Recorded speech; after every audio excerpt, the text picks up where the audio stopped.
Bueno, en primer lugar, presentarme. Soy Sergio Manzano Fernández, cardiólogo clínico del Hospital Virgen de la Risaca, y también tengo la suerte de trabajar en la Universidad de Murcia como profesor en cardiología. Hoy vamos a hablar del enfoque práctico sobre el diagnóstico y tratamiento de la fibrilación auricular.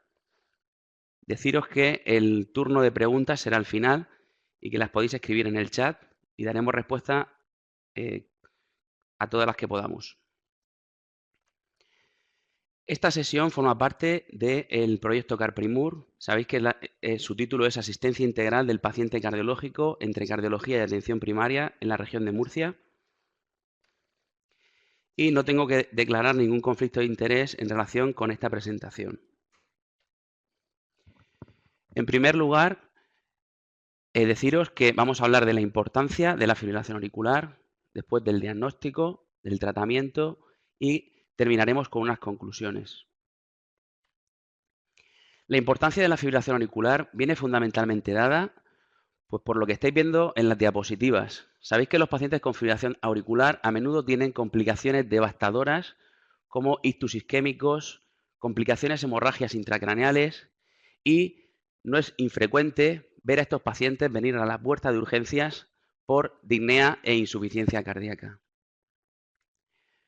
También es por todos conocido que la fibrilación auricular es una entidad muy prevalente que causa numerosas hospitalizaciones y que esto hoy en día siempre ha tenido importancia, pero sobre todo actualmente, pues cuesta mucho, mucho, mucho dinero. No solo cuesta vidas y pérdida de la calidad de vida, sino que además cuesta mucho dinero.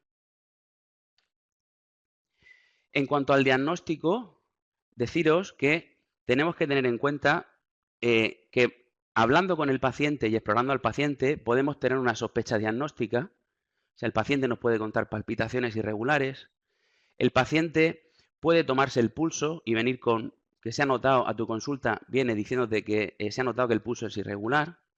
Y también una cosa muy frecuente, y esto aprovecho para hacer hincapié también al personal de enfermería, que toma bastante la tensión en los centros de salud, pues que es frecuente que la fibrilación auricular dé tomas erróneas de tensión arterial o tomas muy dispares de tensión arterial.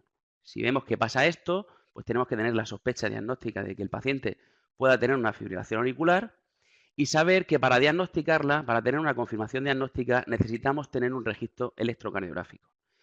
Y esto, siempre que lo digo, pongo el ejemplo de una vez una interconsulta que me hicieron desde un servicio de cirugía en el hospital, donde un paciente estaba con una perfusión de amiodarona para tratar supuestamente una fibrilación auricular basado en que le habían tomado el pulso y el pulso era irregular. Bueno, cuando vimos al paciente, hicimos un electro y el paciente lo que tenía era una taquicardia auricular multifocal, que no es una fibrilación auricular. Entonces, insisto en que es muy importante, aunque tenga la sospecha basada en la anamnesis y en la exploración física, siempre tengo que confirmar con un electro. ¿Cómo vemos en el electrocardiograma la fibrilación auricular? Pues esto lo habéis visto todos los que estáis en práctica clínica, veis, pues si no todos los días, todas las semanas, algún ejemplo, y saber que es una arritmia completamente caótica, donde hay irregularidad de los complejos QRS, que generalmente pues, es una arritmia que conduce rápido, con irregularidad, como he dicho, y que si no hay un trastorno de base de la conducción, pues generalmente es una taquicardia que conduce con QRS estrecho. Cuando veáis una taquicardia de QRS estrecho irregular, lo que tenéis que buscar es ver si se ven ondas P o no se ven ondas P, y en caso de que no se vean ondas P, pues lo más probable es que estéis delante de una fibrilación auricular. Esto en este ejemplo es sencillísimo, pero hay otros ejemplos, como el que os pongo ahora mismo, en el que pues uno puede tener un poco de dudas. Sobre todo puede tener un poco de dudas si se fija en V1 y ve como una actividad que puede parecerse a ondas P o a ondas de Flutter y uno caer en la tentación pues, de diagnosticar de taquicardia auricular o de fibrino Flutter. Deciros que claramente, esto es un aumento del electro anterior y comparado con un Flutter típico, deciros que podéis ver que claramente el Flutter es algo mucho más organizado y regular y que la fibrilación auricular, por contra, pues es algo mucho más desorganizado y que a veces nos puede jugar una mala pasada mirar V1 porque a veces la fibrilación auricular se organiza en V1 y os doy como consejo pues mirar el resto de derivaciones. Si os dais cuenta, en el resto de derivaciones pues no hay esa confusión de si es un Flutter o es una fibrilación auricular. Luego otras veces pues podemos ver taquicardias de QRS estrechos irregulares, donde os he dicho que miréis si hay ondas P o no hay ondas P, y también podéis mirar si hay más de una onda P, porque si hay más de una onda P, pues lo que estáis es delante de una taquicardia auricular multifocal y no delante de una fibrilación auricular, ¿vale? La fibrilación auricular no tiene ondas P. Otro ejemplo que os quería poner de cara a hacer hincapié en el diagnóstico electrocardiográfico de la fibrilación auricular es en los pacientes que son portadores de marcapasos. Los pacientes que son portadores de marcapasos a veces alternan ritmos conducidos con ritmos estimulados y estos ritmos pueden ser irregulares. Y nosotros podemos caer en la tentación de diagnosticar de fibrilación auricular porque vemos que está irregular, pero deciros que tenemos que hacer una búsqueda exhaustiva de las ondas P, que a veces, como en este caso, sí que existen, ¿no? Las veis aquí, las veis aquí, las veis aquí, y realmente el paciente no está en FA. Pongo este caso porque es un caso de un paciente que yo tenía, que el paciente al final falleció por una complicación hemorrágica intracraneal, el pobre Digo, y es un paciente que yo siempre que venía a la consulta, como tenía disfunción sinusal, las ondas P a veces se veían, otras veces no, siempre estaba ahí un rato con él viendo a ver si se veían o no se veían, porque siempre estaba con la sospecha de que pudiera hacer una FA. De cara al diagnóstico, hemos dicho que necesitamos un electrocardiograma y puede ser un electrocardiograma pues, de los de toda la vida, de los que os acabo de enseñar, pero también tenemos otros métodos de monitorización, Holter, que nos pueden diagnosticar la FA, Holter de los convencionales o Holter de los más modernos asociados pues, a dispositivos móviles o pulseritas que son capaces de, relojes que son capaces de registrar el ritmo cardíaco. Deciros que cuando veis un paciente con palpitaciones y os planteéis que se pueda beneficiar de un Holter o de un tipo de dispositivo de estos, es importantísimo preguntar la frecuencia con la que dan las palpitaciones y la duración de las mismas. Si no tenemos el cada cuánto me da y cuánto me dura, el cardiólogo o el médico de atención primaria no va a saber qué tipo de dispositivo tiene que implantar al paciente. Eso es lo que os quería contar del diagnóstico y paso al tratamiento. Deciros que el tratamiento de la fibrilación auricular universal, siempre cuando nos enfrentamos a un paciente de este tipo, tenemos dos preguntas. Uno, la prevención de la tromboembolia. ¿Tengo que anticoagularlo o no tengo que anticoagularlo? Y la otra pregunta, ¿lo dejo en ritmo, o sea, intento mantener el ritmo sinusal o me dedico a controlar la frecuencia? Eso siempre, esas dos preguntas nos las vamos a tener que hacer. Y luego, otra cosa que siempre o casi siempre debemos de hacer, sobre todo cuando nos enfrentamos por primera vez a un paciente con diagnóstico de fibrilación auricular de novo, es hacer unas hormonas tiroideas, una analítica completa que incluya hormonas tiroideas, porque sabéis que el hipertiroidismo se asocia a FA, y otra es solicitar un ecocardiograma para descartar que no haya cardiopatía estructural de base. Esto del ecocardiograma, sentido común. O sea, si tengo un paciente de 95 años encamado que le han diagnosticado de fibrilación auricular y está la mujercica o el hombre en su cama sin ningún problema, pues no vamos a desplazarlo para hacer un ecocardiograma y asumiremos pues que no tiene cardiopatía de base o que tiene algo mucho más importante que es pues el deterioro por la edad avanzada y no tenemos que pedirle a todos el eco. Pero en general a casi todos hay que pedir un ecocardiograma para descartar cardiopatía estructural. Cuando nos planteamos la pregunta de si inicio anticoagulación o no, todos sabéis que esto se basa en el score de Chad-Bask. Y en función del score de Chad-Bask, o sea, en función del riesgo embólico y no del riesgo hemorrágico, las guías me dicen si tengo o no que anticoagular. Que sepáis que en el algoritmo el Chad-Bask se calcula para aquellas fibrilaciones auriculares no valvulares. O sea, los pacientes con válvulas cardíacas mecánicas o estenosis mitrales, directamente por el altísimo riesgo trombótico que tienen, van a anticoagulantes y solo anticoagulantes antivitamina K, no anticoagulantes orales directos. Si no tengo una prótesis mecánica o no tengo una estenosis mitral, entonces cuando me planteo el Chad-Bask y deciros que con un punto o más de un punto, los pacientes se recomienda que estén anticoagulados. Hacer hincapié en que si el punto simplemente es por ser mujer, ese punto no cuenta. A las mujeres se les dice que tiene que tener 2 o más para sumar puntos suficientes para iniciar anticoagulación. Esto es un algoritmo muy sencillo y la práctica clínica, como sabéis, es mucho más compleja. Hay que tener en cuenta otros muchos más factores. Es verdad que factores de riesgo hemorrágico hay que tenerlos en cuenta, pero sobre todo hay que tenerlos en cuenta para detectarlos y corregirlos, para detectar los factores de riesgo hemorrágico y corregirlos, y no para que nos dé miedo y dejar sin anticoagular un paciente que se puede beneficiar de esta terapia anticoagulante. ¿De acuerdo? Dicho esto, siempre me gusta poner esta diapositiva donde refleja un paciente que vino a urgencias con un ictus, con un volante, un P10, donde ponía se anticoagulará en caso de que note la arritmia.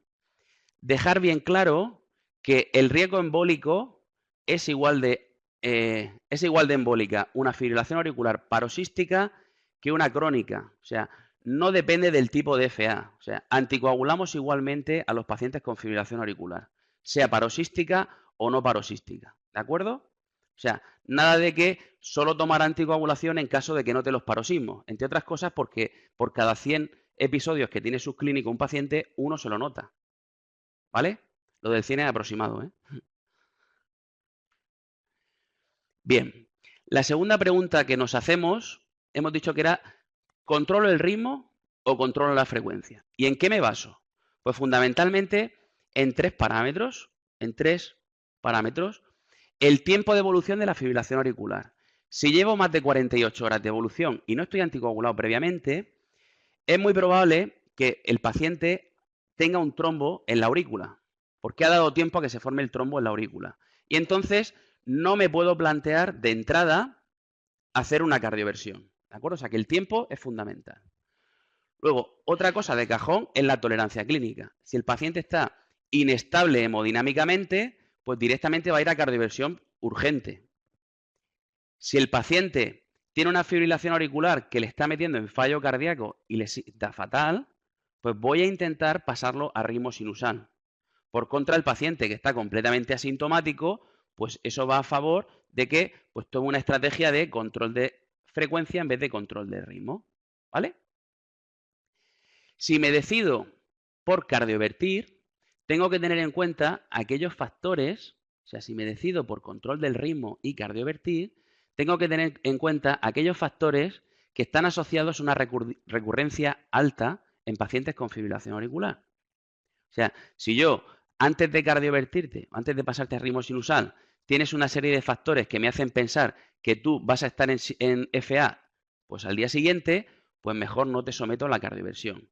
¿Cuáles son esos factores? Pues que te hayan cardiovertido previamente y hayas recurrido precozmente, que tengas dilatación auricular severa, que tengas una causa reversible no corregida. Imagínate que estás con hipertiroidismo y con fiebre en la UCI, pues por muchos chispazos o cardioversiones que te haga, realmente si no te he corregido la fiebre y el hipertiroidismo, vas a seguir entrando en fibrilación auricular.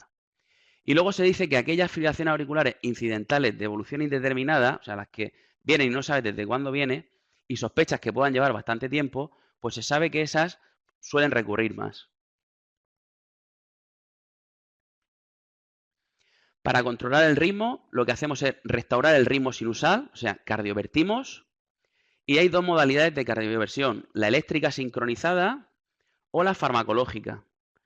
Y luego, una vez que lo tenemos en sinusal, un detalle para el paciente es que no le vuelva a recurrir. ¿Cómo evitamos las recidivas? Pues con fármacos antiarrítmicos o con ablaciones de venas pulmonares o ablaciones un poco más complejas.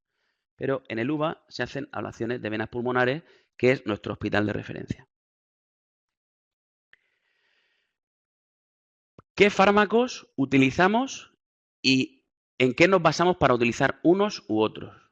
Deciros que fármacos hay cientos y que esto era una cosa práctica y sencilla y muy resumida. Entonces, así como regla general, corazón normal, utilizamos generalmente flecainida. Si hay cardiopatía, utilizamos amiodarona. Y en ambos contextos se pueden utilizar otros, que no viene a cuento y son cosas del cardiólogo. Hacer hincapié en que si estamos con un paciente con flecainida, pues generalmente, como veréis luego en la ruta asistencial, el cardiólogo va a tener que seguirlo. Y que vosotros en los electros que se le hagan al paciente, pues tenéis que ver que no tenga QRS ancho y estar pendientes de que si hace palpitaciones o síncopes es un paciente con flecainida, pues que sepáis que puede haber pues proarritmia y es un fármaco que puede dar pues taquicardias ventriculares y que hay que llevar cuidado con él. Si el paciente está con amiodarona, hay que estar pendientes cuando le hagamos un electro de que el QT no sea largo, porque sabéis que la amiodarona se asocia a QT largo. Y hay que hacer una serie de controles cada 6 meses, cada año, de hormonas tiroideas, porque sabéis que la amiodarona da tanto hipotiroidismo como hipertiroidismo. Si el paciente sigue con recidivas a pesar de estos fármacos, pues lo vamos a mandar al cardiólogo. Y el cardiólogo probablemente le va a plantear una ablación. Que sepáis que hoy en día los resultados de la ablación cada vez son mucho mejores y que a veces se plantea como primera opción en gente pues, que no quiere estar tomando fármacos. ¿De acuerdo? La ablación de venas pulmonares pues, consiste en aislar, como veis aquí, las venas pulmonares del resto de la aurícula. Esto se hace quemando alrededor de las venas pulmonares. Generalmente se aíslan las 4 y se aíslan porque realmente los pacientes pues tienen como unas celulitas ahí que se activan en las venas pulmonares que hacen que el paciente fibrile. Desconectando las venas pulmonares de la aurícula, pues el paciente en muchas ocasiones, o en la mayoría de ocasiones, queda sin fibrilación auricular. Si optamos por control de frecuencia cardíaca, tenemos que tener claro que no tenemos que ser muy estrictos. Esto es parecido a los diabéticos, no hay que ser demasiado estrictos. Ser muy estricto en medicina yo creo que no funciona. Y saber que en general se dice pues, que es aceptable entre 50 y 100 latidos por minuto y que en los pacientes con cardiopatía isquémica, pues menos de 70 latidos por minuto. Si tenemos un paciente con FA crónica que está controlado de frecuencia y de repente te viene con la frecuencia muy elevada, olvídate de la frecuencia cardíaca muy elevada y céntrate en ver que no haya algo que esté haciendo que el paciente se descontrole. A lo mejor se deja la medicación. A lo mejor está tomando Ventolin porque tiene más fatiga y el Ventolin le está haciendo que se ponga más rápido. A lo mejor ha hecho un hipertiroidismo. Vamos a hacer una TSH. O a lo mejor tiene un proceso intercurrente, una infección, anemia, está el paciente en fallo cardíaco, tiene ansiedad, tiene un TEP. O sea, pensar en otra cosa que está haciendo que un paciente que está controlado crónicamente se esté descontrolando la frecuencia. Para controlar la frecuencia cardíaca, ¿en qué nos basamos? O sea, para utilizar fármacos para controlar la frecuencia cardíaca, ¿qué tenemos en cuenta? Pues muy sencillo, si el paciente está en insuficiencia cardíaca o si el paciente tiene disfunción ventricular por debajo del 40%. Si no tiene insuficiencia cardíaca ni FEBI deprimida, podemos utilizar betabloqueante, diltiazeno, verapamilo y digital. Sin embargo, si el paciente está en fallo cardíaco o tiene disfunción ventricular importante, sabemos que no podemos dar ni diltiazem ni verapamilo y entonces solo utilizaremos betabloqueantes y digital. El asterisco indica que cuando utilicemos digital debemos utilizarla a dosis bajas, monitorizar la digoxinemia y tener en cuenta la función renal, sobre todo en ancianos, porque son propensos a tener deterioro de la función renal y a intoxicarse con la digital. Si con fármacos no somos capaces de controlar la frecuencia cardíaca, pues a veces planteamos ablación del nodo AV, digamos que desconectamos las aurículas de los ventrículos quemando el nodo AV, que es por donde pasan los impulsos, y implantamos un marcapasos. ¿De acuerdo?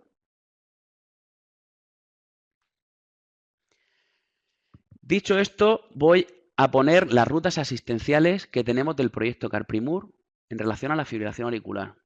Son 3 rutas, 3 contextos: fibrilación auricular primer episodio, fibrilación auricular conocida o situaciones en las que hay mal control de INR o anticoagulación periprocedimiento. Resaltar el hecho de que las rutas han sido consensuadas, no es cosa de los cardiólogos, es cosa de ambos niveles asistenciales, cardiología y atención primaria, que se han puesto de acuerdo para establecer las rutas asistenciales. Y deciros que están en formato de libro impreso, que las tenéis en todas las áreas. Los cardiólogos de todas las áreas tenían que repartir este material por todos los centros de salud y que aparte las tenéis en OMI, en la biblioteca de OMI, donde las podéis descargar en formato ebook. Cuando vemos un paciente con un primer episodio de fibrilación auricular, y nos llega a nuestra consulta, tenemos que hablar con él, explorarlo y hacerle un electro. Si lo tenemos diagnosticado de FA, nos fijamos en el tiempo de evolución y si está hemodinámicamente estable o no, y si tiene síntomas graves. Si está inestable, tiene síntomas graves o tiene muy poca evolución, o sea que es candidato a que le puedan hacer una cardioversión en urgencias, lo mando a urgencias. Pero si no tiene ninguno de estos factores, me lo quedo en mi consulta de atención primaria. Hago una evaluación clínica del paciente, le pido una analítica completa que incluya una TSH y le solicito un ecocardiograma. Y aquí habrá muchas áreas que me dirán, esto es muy bonito, pero yo no puedo pedir ecos. Pues lo de pedir el eco está puesto que depende del área, ¿vale? Depende del área, pides el eco o lo pedirá tu cardiólogo. Normalmente optaremos por una estrategia de control de frecuencia cardíaca, porque no estaba ni para cardiovertirlo, no estaba para cardiovertirlo, porque si no lo hubiéramos mandado a urgencias. Y evaluamos el riesgo de chat-VAS para ver si tenemos que iniciar anticoagulación a través de la consulta de enfermería de nuestro centro. Esto de la anticoagulación, el inicio de la anticoagulación, depende del área donde estés, pues puede ir a través de la enfermería del centro de salud o directamente telemedicina al centro hospitalario. Cada uno lo adapta como sea. Y veis la flecha, va a cardiología para que cardiología haga control del ritmo, o sea, establezca una estrategia final de control del ritmo o control de frecuencia y se quedará con el seguimiento de los casos complejos. Esta consulta de atención primaria y cardiología en el área 1, fundamentalmente ahora la hacemos a través de telemática y muchos de los pacientes se quedan donde tienen que estar, que es en atención primaria. El médico de atención primaria consulta dudas y nosotros resolvemos y no todos tienen que venir a cardio. Pero entiendo que en otras áreas, pues a lo mejor tienen que ir todos a cardio. Vosotros podéis ver un primer episodio, como hemos dicho, y que vosotros lo mandéis a urgencias, pero también os puede venir un primer episodio directamente desde urgencias. O sea, el paciente va a urgencias sin pasar por vosotros y os llega con la anticoagulación ya puesta y con una estrategia, pues imagínate, de control de frecuencia, control de ritmo, lo que haya dicho el médico de urgencias. Vosotros, cuando llega este tipo de pacientes, hacéis lo mismo, evaluación clínica, analítica y eco.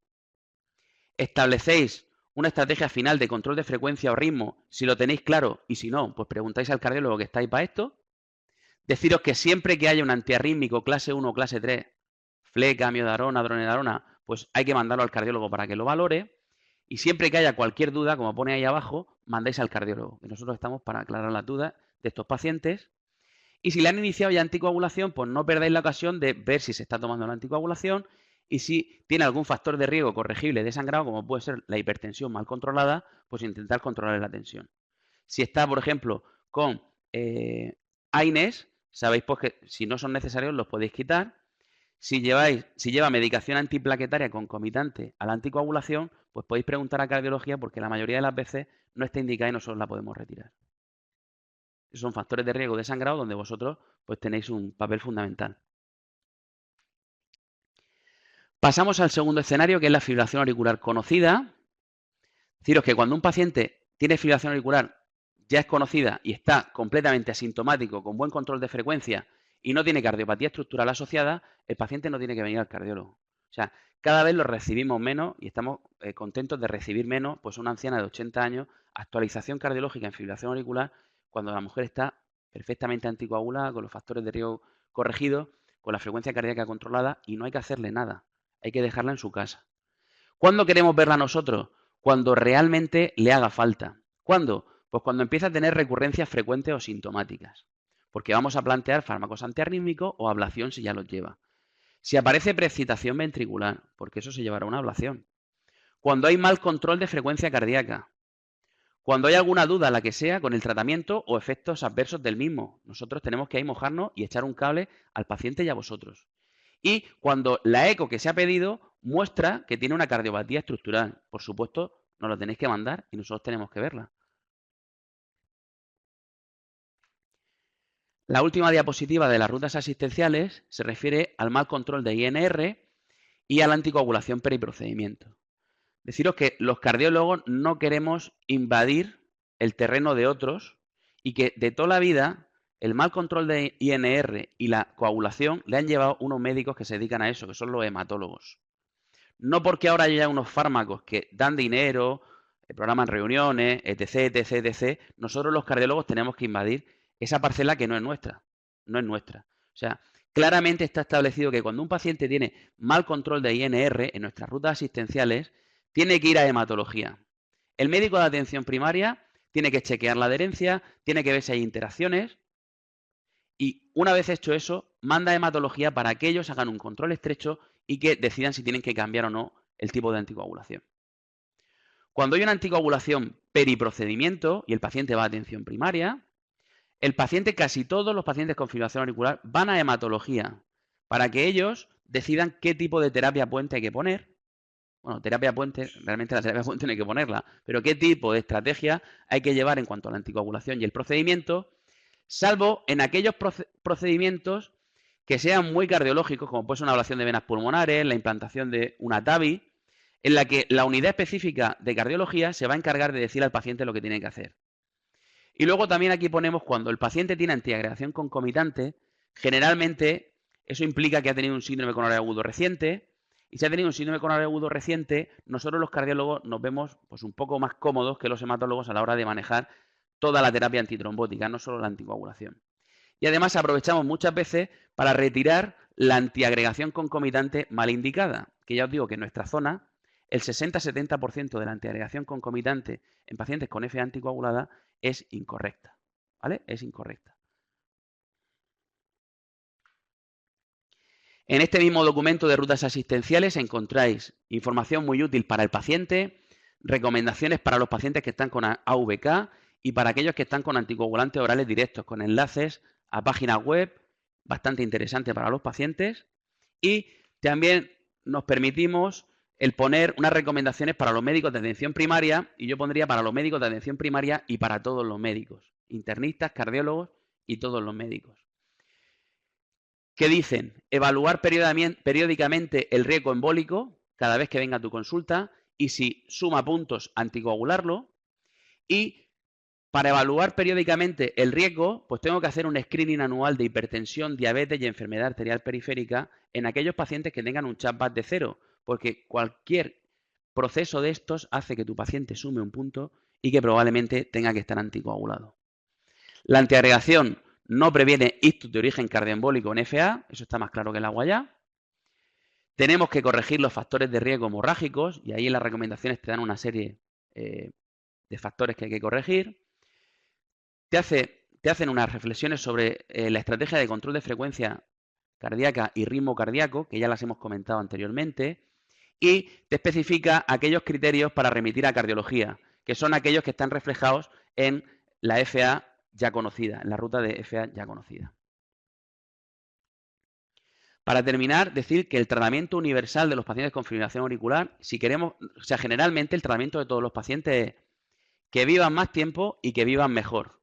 Y que si queremos que vivan más tiempo nuestros pacientes con FA, una de las cosas más importantes es corregir los factores de riesgo cardiovascular. Entonces, no nos olvidemos que en atención primaria nosotros hacemos lo que podemos, pero que en atención primaria es donde más se puede hacer el bien en este aspecto y más se le puede alargar la vida a nuestros pacientes con fibrilación auricular. O sea, lo que más alarga la vida de nuestros pacientes con fibrilación auricular es el control adecuado de los factores de riesgo cardiovascular, que es una de las principales acciones que tienen que llevar los médicos de atención primaria. Para terminar, unas conclusiones, pues remarcar la importancia, ya hemos dicho que comorbilidad, mortalidad, gasto sanitario, es muy importante la fibrilación auricular. El diagnóstico lo podemos sospechar por la exploración física y por la anamnesis, pero que requerimos confirmación electrocardiográfica. Y en cuanto al tratamiento, fundamental, siempre tener en mente prevención de embolias, control de frecuencia cardíaca o de ritmo cardíaco en base a lo que hemos dicho antes y no olvidar el factor de riesgo cardiovascular, controlarlo para alargar la vida de nuestros pacientes y si podemos tratar otras comorbilidades, pues probablemente también sean más felices. Muchas gracias por la atención.